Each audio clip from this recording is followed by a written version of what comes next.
He's been described as a swivel-eyed polymath. Paul Catten, former Medulla Nocte, Murder One and Lazarus Blackstar vocalist, among many other crucial UK bands over the last 2 decades. He's known for his maniacal on-stage persona and his boundless motor-mouth enthusiasm, which I promise you're about to hear in this episode.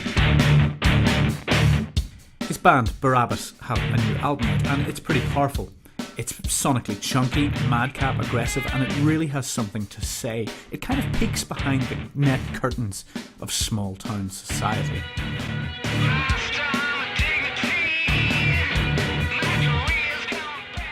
Just look at these song titles for a minute. Let's take a look.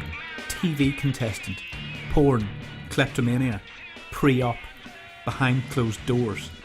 What really struck me about these and what you hear on the album and what we're going to talk about is how this is the kind of pond life goings on in the average small town that could be anywhere in Ireland or Britain. So much so that it's a bit like an episode of the Jeremy Kyle Show.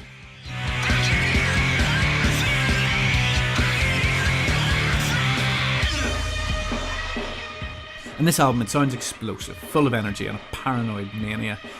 But we also talk in this podcast about the pain of losing close friends and bandmates much too young.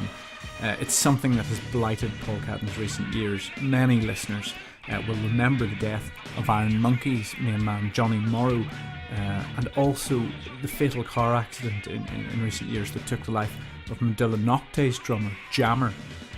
Paul talks to me about that later in the interview and the impact that has had, and I'm sure as we all get a bit older this is something we can all kind of empathise with as we make our way through this kind of heavy metal life.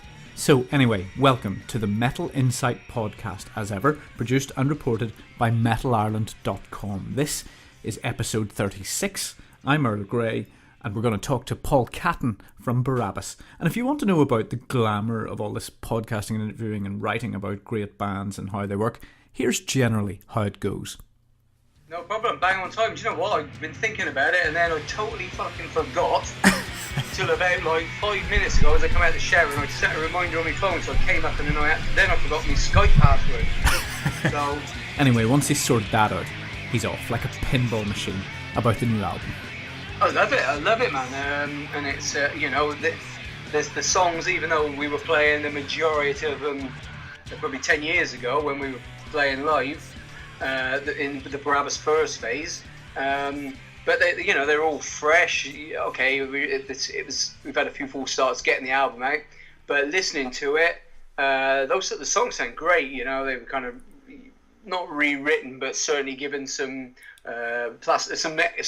extra surgery then, and I'm not a big fan of listening to my own records and that, but actually that one, the first thing I did when I got the CDs, because the CD with a nice cover and everything, I put it on. I thought, it sounds fucking ace, and the band are the same. The songs sound great.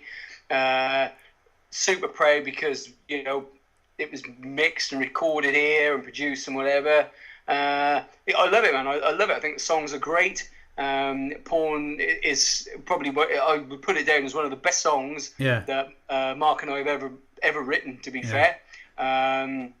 It's interesting. I mean, your enthusiasm is heartening, because the weird thing is, I guess so many people listening to this, I'm just thinking of my own sort of users. I guess majority of us came from a time around 95 to 2000 or something. One thinks back to Medulla Nocte and stuff like that, but that was a time whenever bands would be in demos, and it would be quite the thing to hear back your, maybe you got into a studio for once and maybe you finally got it on a CD when you got out. That was quite a thing. Yeah, absolutely. And I mean, I've done in the kind of in between, in the kind of band hiatus that I've probably had. I've still been doing music and guest appearances and solo stuff and all my avant-garde stuff. So this bit, being back in a band situation, is I've got the I put it in all of us actually. We've got that enthusiasm back that I think we lost. When you've been at it a long time and been shafted in the ass as many times as we have, right? You begin to lose friends as we to tragic circumstances like we have. It's difficult to keep your enthusiasm going. I think we all needed that time out. and particularly Mark and myself, and we've gone on to just get on with personal life, you know.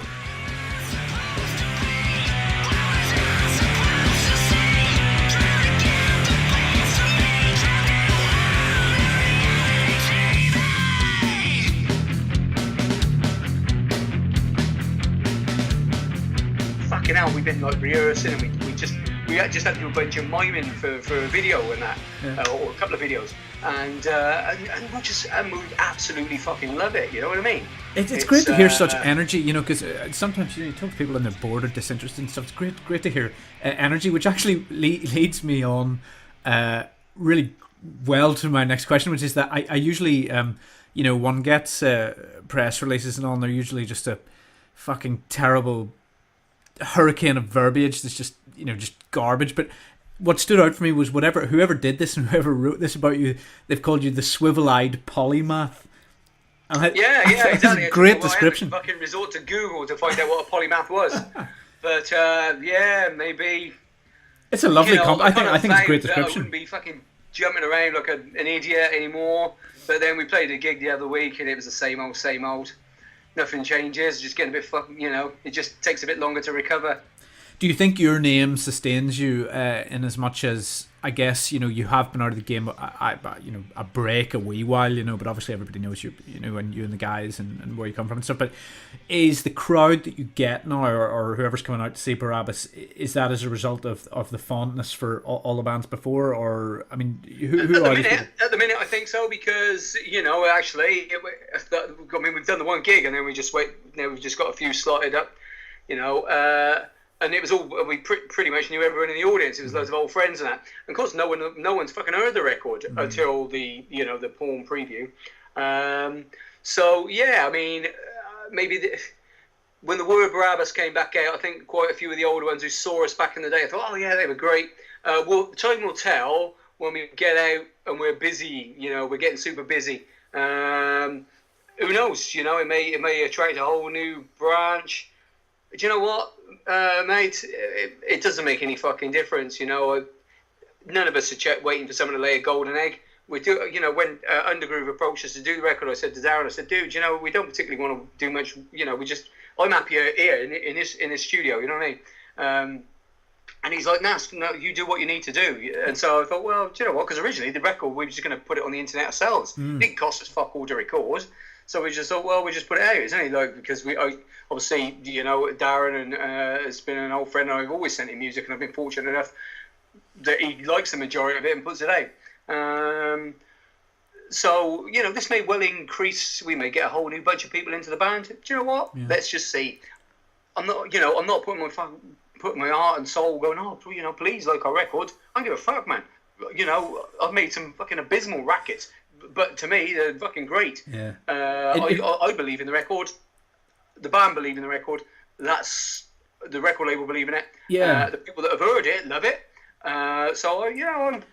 I'm eager. It's nice to feel wanted again. I'll give you that. I mean, your sort of enthusiasm in your speaking is the same enthusiasm on the stage. I remember seeing you guys in the Rosetta in Belfast, like way, I don't know. Oh, fucking hell. God knows when. Yeah, gone back a few years there, kid. I don't know when that was, but the same just explosion of energy, the sort of Tazmanian devil kind of energy of a stage persona that translates itself so well into the record, and that's certainly back on this one. But what I do notice about it is a slightly more, there's a slightly warmer tone to it. It's slightly more rounded, and yet it does go back to those old Medulla riffs. And I hate to, I know you're going to get this all the time going back to Medulla, but it's the same detail and colour in the riffs, although it's warmer, a bit hotter. It's just I totally hear you. My man Dave at Future Noise, actually, when he first heard it, he said it's like the missing link between Medulla Nocte and the Sontaran Experiment.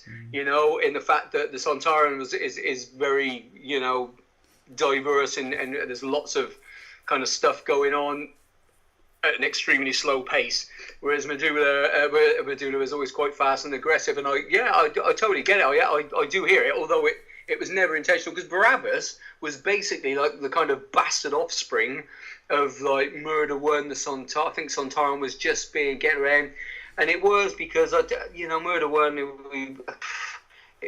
It was a grind, in its later years. And so Mark and I, we were only just listening to some really early Barrabus, and it actually sounds like the fucking racket that we're making now. So Dan was playing guitar in Murder One, I think. So he was on drums, as he is on the album, and then his mate Keen came along. And so it was basically like a side project. We didn't even fucking record anything other than a couple of demos and just chuck them on, on the internet. We were good friends with My Ruin, so they took us out. Good friends with Six, so they took us out. We do a few gigs here and there. It was just, we were basically just putting suits on, just being a bit diverse, playing these songs that were kind of like spazzy, kind of a little bit quirky, something a little bit different. It was kind of, we were all very much into like Mr. Bungle and that kind of. I was going to flag that up because when I saw this, I was waiting to just say that because you are. When you see the suits, one immediately thinks of the whole sort of Fantomas, Mr. Bungle, Faith No More axis of sort of madcap, stuff. But yeah, I mean, what does that bring? The whole suits thing. I mean, because you're taking a wee bit of a risk there doing that because people make their minds up before they've heard a note. Sometimes, don't they? Oh, fuck him. Yeah, absolutely. Fuck him. Do you know what, man? I can tell you how many fucks I actually give what people think, right? And it's zero, between slim and zero. We put the record out. If I felt, I put records out, I walked away from the studio and hated it, okay? Second Medulla Nocte album, never listened to it to this day, right? Fucking hated it. Studio pressure, blew everything. I fucking hate it, man. It should never have been released, but... So I was, when people did pan it, I fucking knew it, and it hurt. That hurt then, because it was just like, this fucking record sucks, man. Why the fuck is it out there? Because I'm the one on the racket. The voice has always been like it or lump it, right? I don't care. I've been in this game a long time. I can tell you how I fucking toughened up. I had to toughen up early, right, as a musician, because when we first started, this was the very fucking most earliest days of Medulla Nocte, right? Now, we started playing some local gigs, we played Hereford a bit, and then we started getting like a little bit of a fan base around the local area, even though we were still driving off playing to nobody and that. So anyway, the local papers are like going, oh yeah, hot new band and all this, right? Hot in the fact that we were like fast, not in the fact that we were looking great, because we were just the ugliest fucking bunch ever. And so anyway, they reviewed the first demo, right? And we were all happy, right? So these free newspapers you get, yeah, and they deliver to everyone, aren't they? Yeah. So they got hold of it and they fucking panned it, right? And they fucking panned me. Now it's one thing if you get panned in Kerrang or Metal Hammer because there's only a certain amount of people read it, isn't it? Right? But when it's every single person you know, every single person your family knows, everyone in the fucking pub, everyone in the factory you're working at, and they're saying, this guy can't sing for toffee. Do you know what I mean, right? But what does the Hereford Bugle know about grind, hardcore? Absolutely, right? So, do you know what? I thought if I can get through this, I can get through any fucking criticism. So, do you know what? When, do you remember when internet metal forums were always the thing, weren't they? And sadly, I still run one now. Absolutely. Do you know what? I've not seen one for years, but you know what? Absolutely, fuck them. I like it. If you like it, great. I've always I spent the last few years making records, deliberately trying to hurt people's ears. The Sontaran experiment was the same thing. Yeah. Mark and I wanted to make the most fucking painful band ever, right? And I thought we'd achieved it, and everyone fucking loved it. It's just like, what the fuck? Whenever I scan my eyes down the subject matter of the new album, right, it reads to me and sounds to me as well. It's sort of like a little investigation into the sort of social ills of kind of small town Britain, isn't it? When you look at those titles. What's it all about? And that pretty much is what it is. It's the angry young man days are. I don't fight personal demons anymore. We've been down that road. We've been cathartic and probably exercised those demons. Chilled out. So, this was I pretty much had to rewrite the lyrics for a lot of this because we worked from a rehearsal tape to remember these songs, right? Well, I couldn't understand the bloody words. It was like just like on like some fuzzy MP3 recording, right?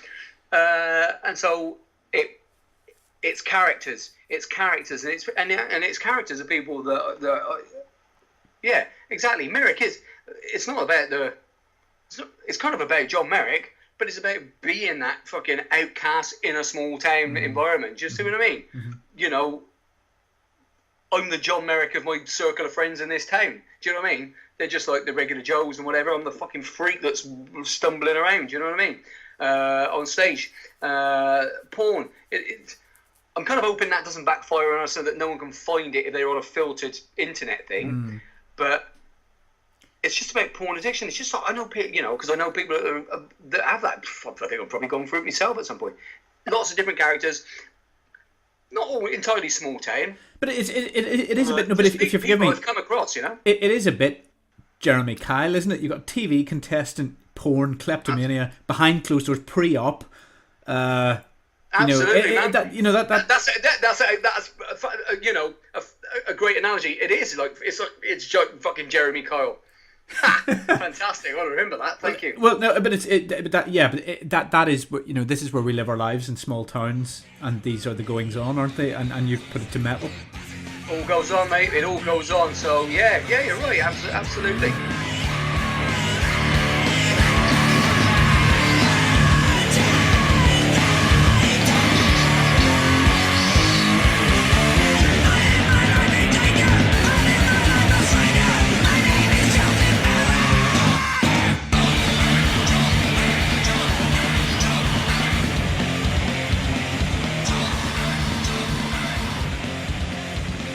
You alluded there to the fact that Murder One ground you down a bit, and certainly whenever Murder One finished, it did seem to finish on a note of real ennui or kind of just irritation or bitterness. I mean, I remember you guys saying like, "Fuck it," like basically we've had enough. We're all good mates. There you go, have it. Bye.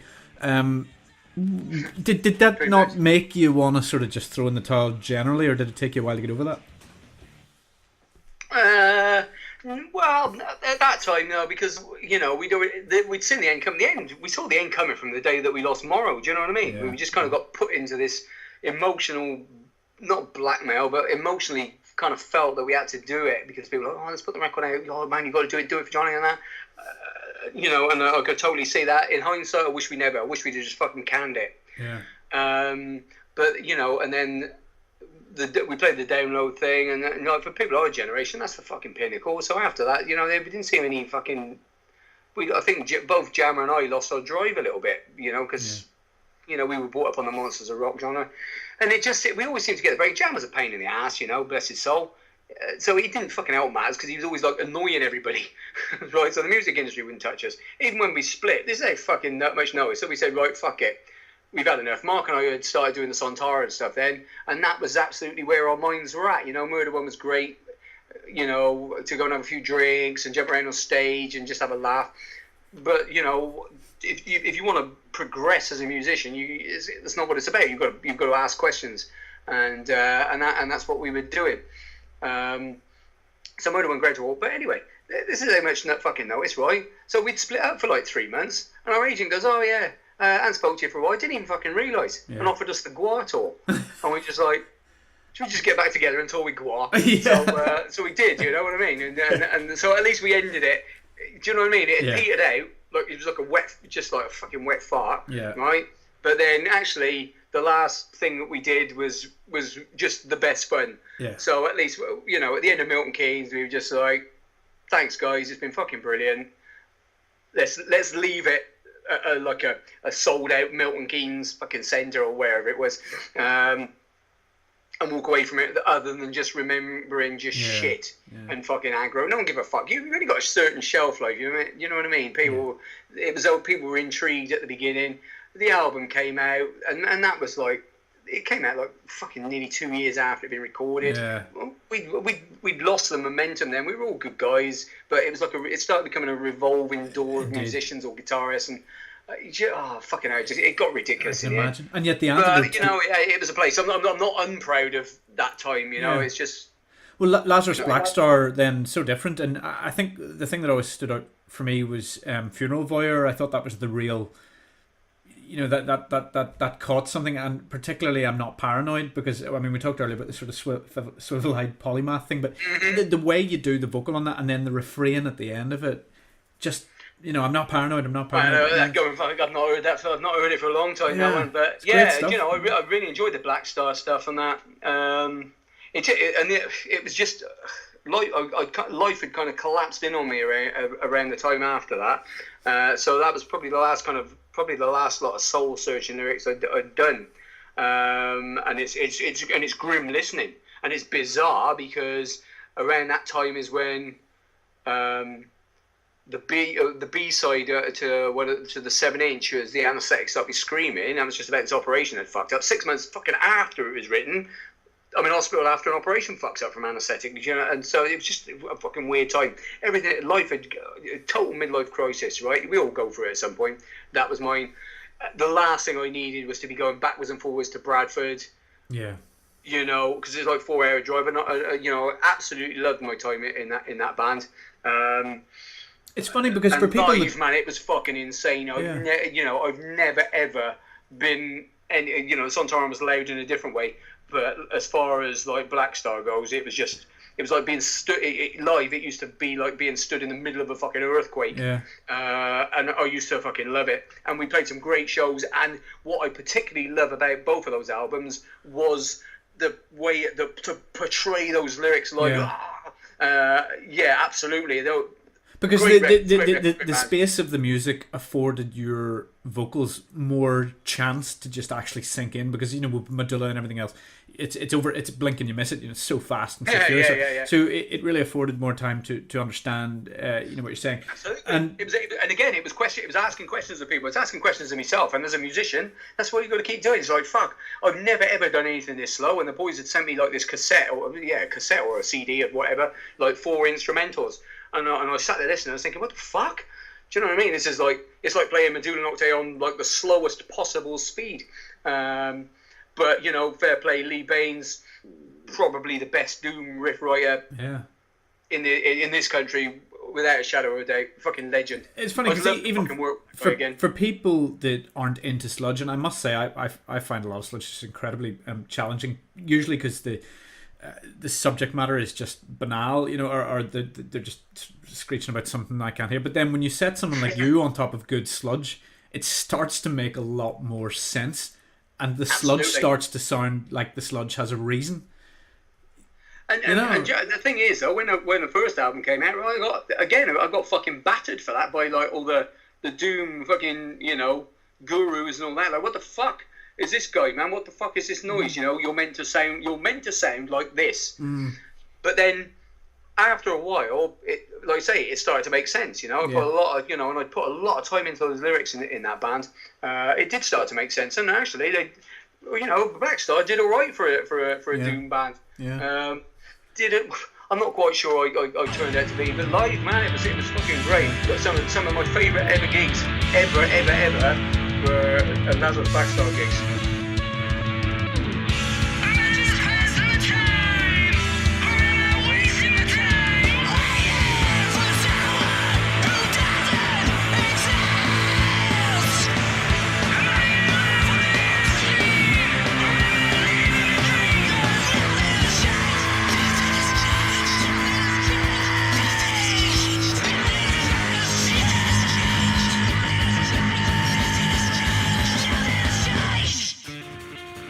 Back to the new stuff.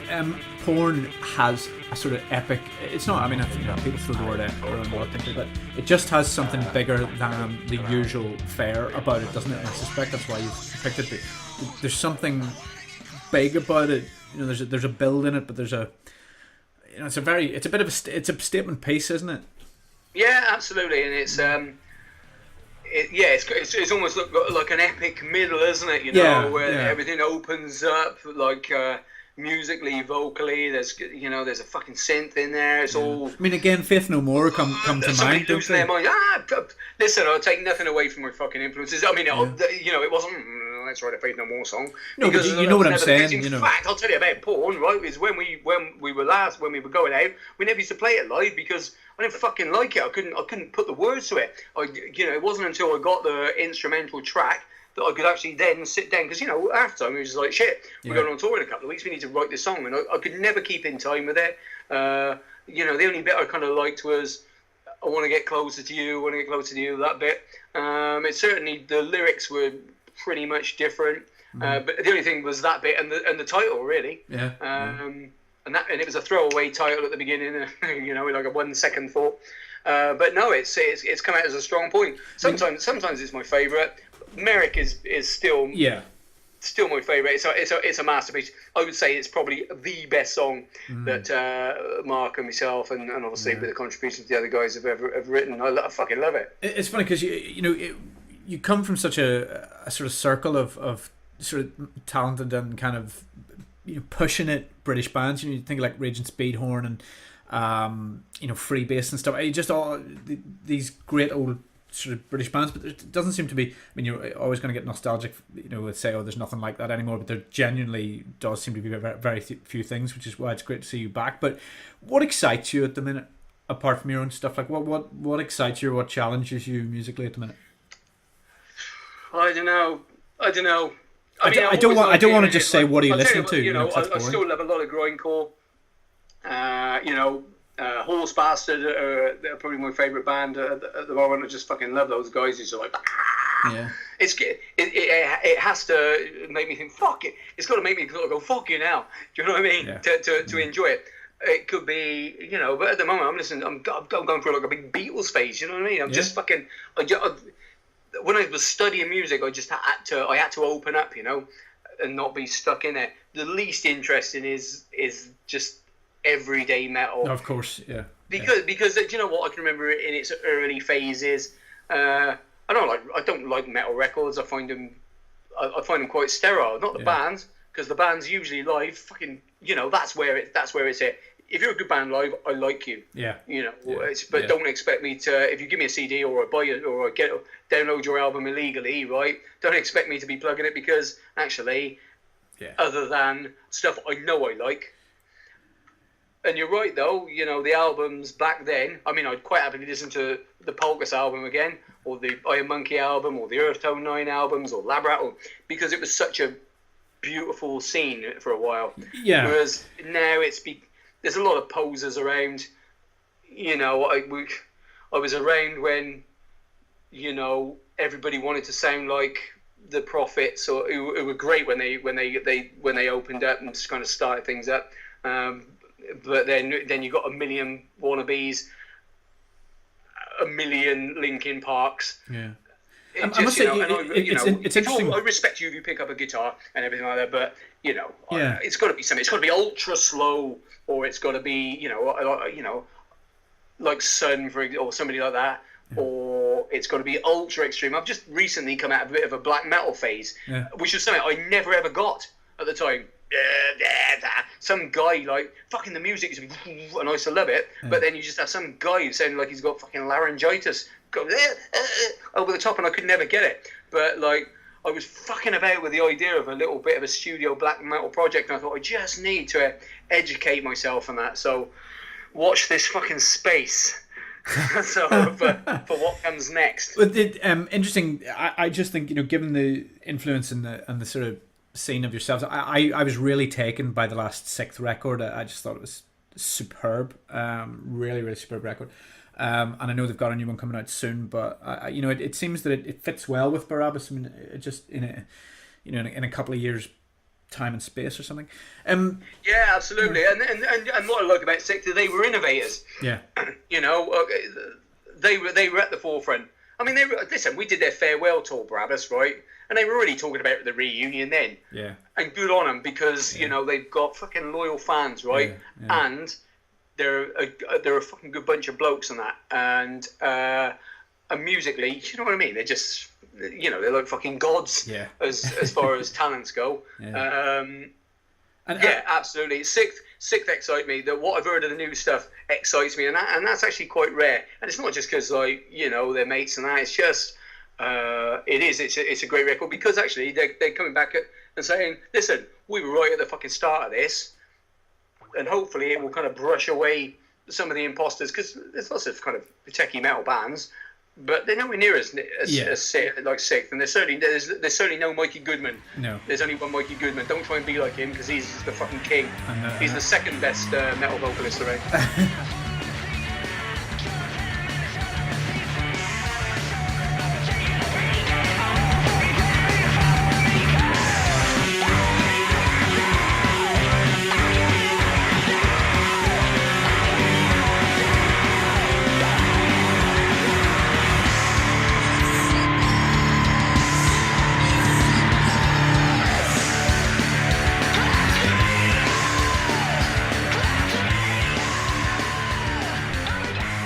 You heard me mention at the start of this podcast, and it's one of those things we really can't do without addressing, but Paul and his circle of friends have been through some pretty tough times, certainly as far as metal bands go.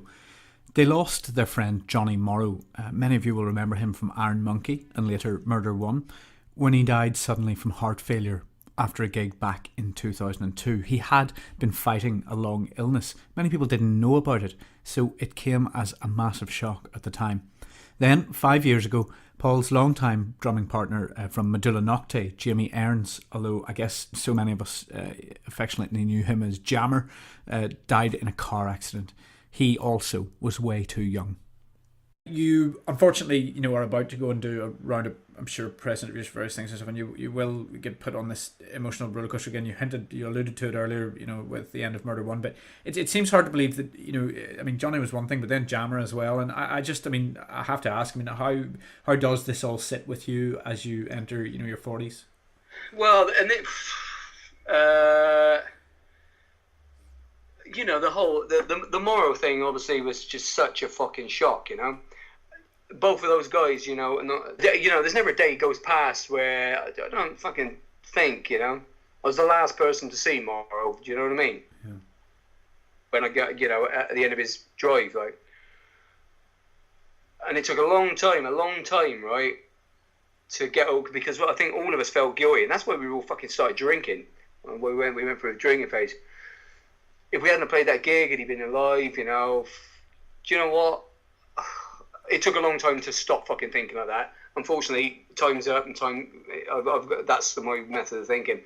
But I'd known Morrow for like 4 years of working closely as musicians. Jam, I'd spent 15 years or something like that. No, maybe I can't even think. Yeah, maybe 15 years of my life with, the best years of my fucking life, really, doing the things that we'd always dreamed about. And what had happened is, up until then, we'd actually fallen out a little bit, and we were just starting to fucking make peace a bit. Do you know what I mean? It was like he wanted to be involved in some air, and I did. His drumming had gone the fucking shit, to be fair. Yeah. And I was like, dude, it's not going to work. And he had the amp, and we were like, and then he had the accident, and it was just, I went up to the grave actually about 10 months ago. I don't know, mate. How does it sit with me? It doesn't, because I never got into fucking music for that kind of experience, you know what I mean? You don't expect it. I mean, of course it does happen. It happens. People die as well. So this week, for example, do you know what I mean? But Jam and Morrow, they were just two fucking ace guys, and that I took a lot from, I learned that I look at it and think, you know what, I'm so fucking glad I got to spend time with those guys. Jam had already pretty much retired, and that's the thing, I think he was just looking forward to putting his feet up, and he'd sold his kit. He'd stopped giving a fuck. He was like knocking on in years.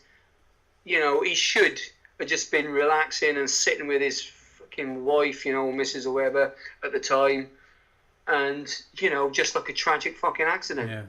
Yeah, it is, and then it is completely and utterly. We were all knocked for six yesterday, weren't we? With absolutely, with Chris Cornell, which is obviously a completely different thing, but something so important to. First thing that comes into my mind is Jesus Christ Pose. It was just like so fucking everything. And so many. That was kind of the first thing I can remember about Soundgarden was that on Ed Banger's Ball or whatever completely. It was. And thinking, and I put on Facebook because I met Chris Cornell once. It was when we played Download, whenever 2003, and they were on the Audio Slave on the day after. And I can remember my friend was their PA, and I was chatting to her, and she said, "Oh, I'm working all this stuff." I said, "Oh man," she said, "Come over." And so I went over, and Chris Cornell was sat there with his coffee and a cigarette, and he's like this fucking beautiful man, white his skin, his piercing eyes, his hair looked grey, and he stood up and like my short ass anyway, and he was like fucking massive. He was like a god. and he was just like so softly spoken and polite and that, and I can remember and I always relay it, so I was like, fucking hell, man, I was almost a bit gay for Chris Cornell when I met him because he was so beautiful. But I mean, I just remember it's terrible. I was just like, what the fuck, you know? How can this happen? And he's fucking hung himself. Do you know what I mean? Yeah, it's beyond, isn't it? It's just beyond. But look, let's not end on a introspective note. I mean, give me the reason. Give me the reason, because you know, people don't know about Barrabus necessarily. Metal Press is not what it was. We do not all rush out and buy the monthlies in the way that we may have done. You know, the internet is blinking, you'll miss it. So, you know, tell these people that are listening, like, well, what is it about Barrabus that they gotta listen to? Like, why listen? Why bother to give it the 45 minutes in the first instance and then keep giving it time? Right. I'll tell you why. It's because it's fucking challenging, okay? Right? It's not the run-of-the-mill stuff that you're listening to. You're listening to 4 guys, right? They know exactly what they're fucking doing, okay? They've been at this game a long time. Now, each song is individual. You might not like song 1, but you'll like song 2. There's plenty of stuff on there. There's plenty of different flavours. This is like a fucking cookbook. As you've said, man, it's like a series of Jeremy Kyle on fucking record. It looks great. It sounds great. The band sound great. The band look great. There's absolutely no reason that you should not be listening to this record. Listen to the fucking SoundCloud preview, right? You cannot fail to like that song. That's a fact. That is a fact. We're back. Yeah. And Barrabus are back, right? And we're gonna be fucking more insane than ever. You know, we're looking to fucking upset more metal audiences than ever. Yes, we're gonna put that country and western song back into the set again, just so everyone gives us the finger. And do you know what? Right, we've just started working on another 80s cover, and you will never guess what it is. But when it comes out, it will either fucking please or offend. But we don't care. So there. So there you go. That was Paul Catten from Barrabus, enthusing like a pretty wild man about his new album, which really, really is incredible. I would urge you to get it. So thank you for listening. That's it for the Metal Insight Podcast, episode 36. The best thing you can do for us to help us out is leave us a review on iTunes or Stitcher or whatever podcast app you use. Leave us a review. Let us know how much you like this podcast. Let other people know the value that you get from it. We're going to keep working hard to bring you more. I'm Earl Grey. The next one's going to be great. That's it for now. Over and out.